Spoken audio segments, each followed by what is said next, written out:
দালালরা নিয়ে গেছে। মাথা নেড়া ও গোফ তামিয়েও শেষ রক্ষা হলো না।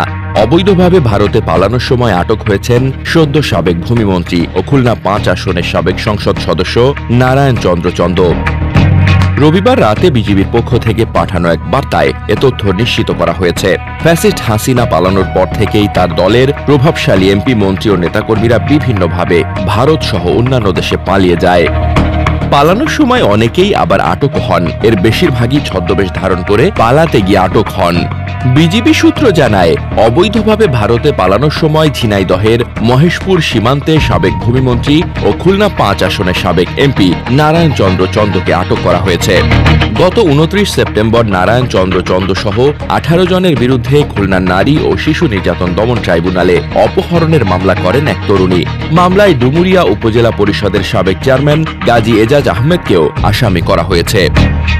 দ্বাদশ জাতীয় সংসদ নির্বাচনে ভূমি মন্ত্রণালয়ের মন্ত্রীর দায়িত্ব পান খুলনা 5 আসনের সংসদ সদস্য নারায়ণ চন্দ্র চন্দ। 2008, 2014 ও 2018 সালের নির্বাচনে টানা 3 বার সংসদ সদস্য নির্বাচিত হন তিনি। এর আগে 2014 সালের 12 জানুয়ারি তিনি মৎস্য ও প্রাণী সম্পদ মন্ত্রণালয়ের প্রতিমন্ত্রী হিসেবে শপথ নেন। কিছুদিন পর মৎস্য ও প্রাণী সম্পদ মন্ত্রী সাইদুল হকের মৃত্যু হলে তিনি ওই মন্ত্রণালয়ের মন্ত্রীর দায়িত্ব পান। ডেস্ক রিপোর্ট, বার্তা বাজার।